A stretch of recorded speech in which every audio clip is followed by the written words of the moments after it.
Hey everybody, coronavirus video. But this one's a little bit different. I'm going to do a little series on how it's affecting people in healthcare.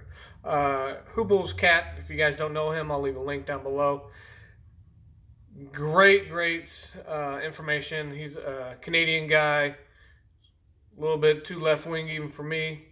But he's a great source of information. Been putting out some really good content on the coronavirus, especially up there. But what I have is I actually have firsthand interview questions with one of my friends who actually treated a coronavirus patient here in Indiana. I believe we're at like 20 something. 20 something confirmed cases. We actually, unfortunately, just had our first death here. It was the first patient that we had, 60-year-old male with underlying health issues. So, what I did is she's actually quarantined right now because of the fact that she treated this person in the ER at the hospital in Columbus, Indiana. I sent her a bunch of questions through Messenger, and she answered them. So here we go. So we'll pretend like she's here, or you guys are it, however you want to look at it. Okay. First off, what is your position and what department do you work in? She is a registered nurse, works in their emergency department. The next question for her is, what precautions have they implemented that are different than the standard precautions? Because every hospital has their own set of precautions, whether it's, just Joe Blow coming in because they got stabbed, or Joe Blow coming in because they have tuberculosis. They all have certain procedures. Her response was, we have screening questions asked as soon as the patient walks in. The ER is only allowing one visitor that has to be at least 18 years or older. Most of the staff are all wearing masks when they're with their patients, just a regular surgical mask, not the N95s, unless they are needed for that particular patient. Let's see, pregnant staff, staff that have family members that are at risk or breastfeeding are not primary nurses for anybody who has any sort of symptoms that may be related to the coronavirus. And then, so this is the interesting thing, because my daughter actually just went to the ER today. She's been working on a low-grade fever and a cough, which is very normal for her at this time of year. But this morning, she spiked to 103.7. What that is in Celsius, sorry, don't know. But anyways, and sounded like complete crap. Looked like death frozen over. Looked horrible.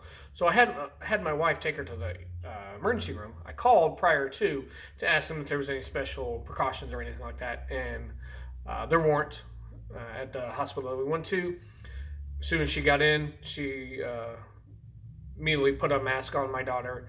And staff had her put on a mask as well, and they took her directly back to a room. And that was not reverse isolation, which is the interesting thing, but was just in a regular room. Now with this hospital, they actually do an overhead page so that they clear the hallway of all patients and staff whenever the patient is going A to B for whatever reason, which is kind of interesting. And then I asked her, has the hospital had any cases? And she said, obviously, yes. It was March 15th when they had their first positive case. Sorry, I got the paper up against the wall here. Then I asked what sort of extra precautions are being implemented for those specific patients and that have any sort of signs or symptoms of the coronavirus, or because basically it's a respiratory illness. What she says is that patients are placed in a mask, like my daughter was, with any sort of respiratories or fevers. They are not allowed to have any visitors other than the one in the ER and the birthing coach in labor and delivery. So if you actually get admitted, no visitors. My daughter, anybody under 18, that's a different subject. You can have one healthy adult, but they will check. They checked my wife's temperature before she was able to go back with my daughter. Now at this hospital, they put anybody in a negative airflow room, which is the negative isolation room. The hospital here didn't. As I said, each place is different. Now this is the important one that I wanted to ask her about. What are the protocols for post-exposure for staff? Because that's the big thing right now, is if you get exposed directly to it, to somebody that's confirmed, you're automatically 2 weeks quarantined. What are they doing for that? And she said that they are quarantined until further notice. Exposed staff cannot work there until they have negative tests come back. And I'm not sure how many negative tests there are, like you have to have right now. I know with tuberculosis, because at the hospital I worked at, we'd have a lot of tuberculosis patients come in there. You'd have to have 3 negatives in a row before you were considered cured. But so she's kind of in limbo right now. She is getting paid, which is the nice thing with some businesses are able to either, you're able to use your sick time, or they are basically eating it and paying for the staff that have to be off due to quarantine. But it shows that from a nursing standpoint, and that are the front lines right there, things are not what they used to be, and it's dangerous. Hooples is talking up there, if I remember correctly from his video today. He's actually quarantining. He's actually quarantined now because of the level of exposure. Don't take my word for that. I'm trying to remember as best as I can. But like I said, I'll leave a link down below for his channel. Check him out. Great content up there.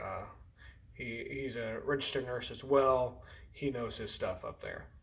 But that's a view from firsthand from an ER nurse directly with a coronavirus patient. I'm going to be having at least 2 more videos. One is going to be from a student perspective, because right now colleges are closing and making everything go online, which is all fine and dandy, except for nurses, we have to do clinicals. And Hooples made me think about it, because he talked about the fact that there in his hospital, they canceled all the clinicals for any students. I didn't know that yet. So I asked one of my friends who I was a preceptor for her, I asked her about it, and she was like, yeah, they canceled it. So I'll have a video out for her probably tomorrow on their aspects. And then I'll have a third one, because if you may or may not know, I am a home health nurse right now, and we go in and out of patients' houses all the time. So I'm interviewing my boss, actually, to see what sort of changes that the home health industry, our company, and our state are recommending for us. Hope you guys like this. Wash your hands, and I'll see you later.